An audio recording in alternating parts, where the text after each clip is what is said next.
Hi மக்களே, welcome back to my channel. It's me Kousi. இன்றைக்கி நம்ம சேனலில் பேபிகார்ன் பிரியாணி ரெசிபி தான் பார்க்க போகிறோம். பேபிகார்னில் நிறைய வெரைட்டிஸ் ஆஃப் டிஷ்ஷஸ் வந்து நம்ம கேள்விப்பட்டிருப்போம். பட் பிரியாணி அப்படிங்கிறப்போ நிறைய பேர் யோசிப்பாங்க, மசாலாஸ்லாம் அதில் பிளெண்ட் ஆகுமான்னு. நீட்டாக அந்த மசாலாஸ் எல்லாம் எப்படி பேபிகார்னில் பிளெண்ட் ஆகி வந்திருக்குன்னு பாருங்கள். ஸோ இந்த வீடியோவை பார்க்குறதுக்கு முன்னாடி நீங்கள் இந்த சேனலில் ஃபஸ்ட் டைம் வீடியோ பார்க்குறீங்க அப்படின்னா மறக்காமல் சேனலை சப்ஸ்கிரைப் பண்ணிக்கோங்க. இப்போ நம்ம வீடியோக்குள்ளே போகலாம் வாங்க. ஃபஸ்ட்டு நம்ம பேபிக்கான பிளான்ச் பண்ணி எடுத்துக்க போகிறோம். அதுக்காக ஹாட் வாட்டர் ரெடி பண்ணிக்கலாம். ஹாட் வாட்டர் ரெடி ஆனதுக்கப்புறமா ஃப்ளேம் ஆஃப் பண்ணிவிட்டு நம்ம கட் பண்ணி எடுத்து வச்சுருக்கக்கூடிய பேபிக்கானை இதில் ஆட் பண்ணிக்க போகிறோம். ஸோ ஆஸ் யூர் விஷ், நீங்கள் எந்த சைஸில் வேணாலும் நீங்கள் இந்த பேபிக்கானை கட் பண்ணி இதில் ஆட் பண்ணிக்கலாம். இப்போது நான் அதை ஹாட் வாட்டர்லேருந்து ரிமூவ் பண்ணிவிட்டு தனியாக ஒரு பாத்திரத்தில் எடுத்து வச்சுருக்கிறேன். இப்போ இதில் ஸ்பைசஸ் ஆட் பண்ணிக்க போகிறோம்.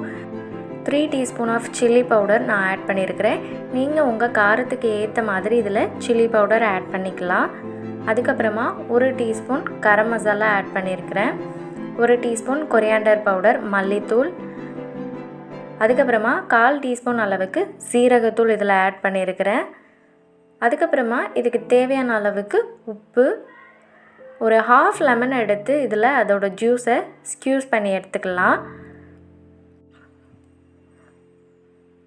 இப்போது இதை நல்லா வந்து மிக்ஸ் பண்ணி விட்டுக்க போகிறோம். மசாலாஸ் எல்லாமே வந்து பேபிகார்னில் பிளெண்ட் ஆகி வரணும்.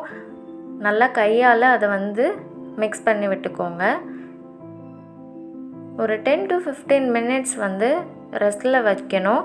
வச்சதுக்கு அப்புறமா நம்ம பிரியாணி பண்ண ஸ்டார்ட் பண்ணிக்கலாம்.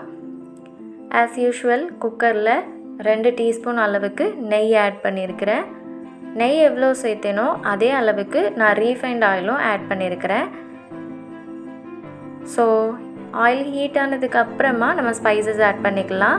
3 பே லீவ் சேர்த்துருக்கிறேன், ஒரு ஏலக்காய், ஒரு அன்னாசி பூ, கொஞ்சமாக பட்டை, கொஞ்சம் கல்பாசி, 2 கிராம்பு, 1 டீஸ்பூன் அளவுக்கு சோம்பு, 1/2 டீஸ்பூன் அளவுக்கு கசகசா. அப்புறமா இதில் 10லிருந்து 15 சின்ன வெங்காயத்தை இந்த மாதிரி கீரி ஆட் பண்ணியிருக்கிறேன். காரத்துக்கு ஏற்ற மாதிரி சில்லிஸ் ஆட் பண்ணியிருக்கிறேன். நான் இன்றைக்கி 4 க்ரீன் சில்லி இதில் ஆட் பண்ணியிருக்கிறேன்.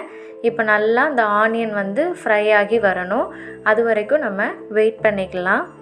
ஆனியன் ஃப்ரை ஆனதுக்கப்புறமா இதில் கொஞ்சமாக ஜிஞ்சர் கார்லிக்கை தட்டி போட்டிருக்கிறேன். பேஸ்ட்டாக ரொம்ப அரைக்காமல் கொஞ்சமாக இந்த மாதிரி தட்டி இதில் ஆட் பண்ணியிருக்கிறேன். அதோட ரா ஸ்மெல் போனதுக்கப்புறமா ஒரு டொமேட்டோவை ஆட் பண்ணிக்க போகிறோம். தக்காளி ஆட் பண்ணதுக்கப்புறமா தக்காளி கொஞ்சமாக அதோட தண்ணியெல்லாம் போனதுக்கப்புறமா இதில் மசாலாஸ் ஆட் பண்ணிக்கலாம். 1 teaspoon of garam masala add பண்ணியிருக்கிறேன். 1 டீஸ்பூன் அளவுக்கு கறி மசால் பவுடர் ஆட் பண்ணியிருக்கிறேன். 1 teaspoon of coriander powder, as usual காரத்துக்கு ஏற்ற மாதிரி சில்லி பவுடர், கொஞ்சமாக உப்பு. ஏற்கனவே க்ரீன் சில்லிஸ் ஆட் பண்ணியிருக்கிறோம், அதனால் காரத்தை வந்து நீங்கள் கணக்கில் வச்சுட்டு நீங்கள் ஆட் பண்ணிக்கணும். ஸோ அதனால தான் நான் 1 டீஸ்பூன் வந்து சில்லி பவுடர் ஆட் பண்ணேன். அதோட ரா ஸ்மெல் போனதுக்கப்புறமா நம்ம மேரினேட் பண்ணி வச்சுருக்கோம் இல்லையா பேபிக்கான, அதை வந்து இதில் ஆட் பண்ணிக்க போகிறோம். ஆட் பண்ணிவிட்டு நல்லா ஒரு டைம் மிக்ஸ் பண்ணி விட்டுக்கோங்க.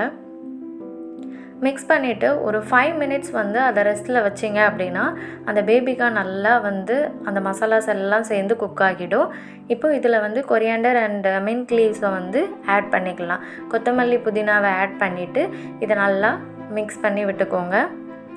அதுக்கப்புறமா நம்ம ஊற வச்சு எடுத்துக்கிட்ட ரைஸை இதில் ஆட் பண்ணிக்க போகிறோம்.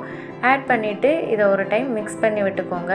எப்போவுமே ரைஸ் ஆட் பண்ண உடனே தண்ணியெல்லாம் ஆட் பண்ணி குக்கரை மூடிடக்கூடாது. ஒரு டைம் நல்லா அந்த ரைஸ் வந்து அந்த ஆயிலே கொஞ்சம் ஹீட் ஆகணும். அந்த ரைஸ் வந்து கொஞ்சம் ஹீட் ஆகிற வரைக்கும் நம்ம வெயிட் பண்ணிக்கலாம். அதுக்கப்புறமா இதில் தண்ணி சேர்த்துக்க போகிறோம். 1 கப் அளவுக்கு ரைஸ் எடுத்திருக்கேன். ஸோ அதனால் நான் 2 கப் அளவுக்கு தண்ணி சேர்த்து இதில் குக் பண்ணிக்க போகிறேன். ஸோ இப்போது நம்ம 3 விசில் வர வரைக்கும் வெயிட் பண்ணிக்கலாம். அதுக்கப்புறமா இதை ஓப்பன் பண்ணி பார்க்கலாம். ஸோ சூப்பராகவே வந்து இந்த பேபிகார்ன் பிரியாணி ரெடி ஆகிடுச்சு. பாருங்கள், மசாலாஸ் எதுவுமே வந்து பேபிகார்ன்லேருந்து வெளியில் வரல. யூஸ்வலாக 65 பேபிகார்ன் ஃப்ரை இந்த மாதிரி பண்ணுறப்போ வந்து மசாலாஸு சால்ட் எதுவுமே வந்து பேபிகார்னில் வந்து ஸ்டிக் ஆகாது. பட் பிரியாணி பண்ணுறப்போ இந்த மாதிரி பண்ணுறப்போ நல்லாவே வந்து பிளெண்ட் ஆகி வந்திருக்கும். பாருங்கள் எவ்வளோ நீட்டாக வந்து இந்த பிரியாணி ரெடி ஆகியிருக்குன்னு. ஸோ பார்க்குறதுக்கு மட்டும் இல்லை, இதோட டேஸ்ட்டும் அந்த அளவுக்கு சூப்பராக இருந்துச்சு. நீங்களும் மறக்காமல் பேபிகார்னில் இந்த பிரியாணியை ட்ரை பண்ணி பார்த்துட்டு உங்களோட ஃபீட்பேக்கை கமெண்ட்டில் ஷேர் பண்ணுங்கள். ஸோ இந்த வீடியோ உங்களுக்கு கண்டிப்பாக பிடிச்சிருக்குன்னு நான் நம்புகிறேன். பிடிச்சிருந்தா லைக் பண்ணுங்கள் அண்ட் ரொம்ப பிடிச்சிருந்துச்சுன்னா உங்கள் ஃப்ரெண்ட்ஸ் கூட ஷேர் பண்ணுங்கள். இது ஒரு டிஃபன் பாக்ஸ் ரெசிபி தான். Finally, it's ready to serve.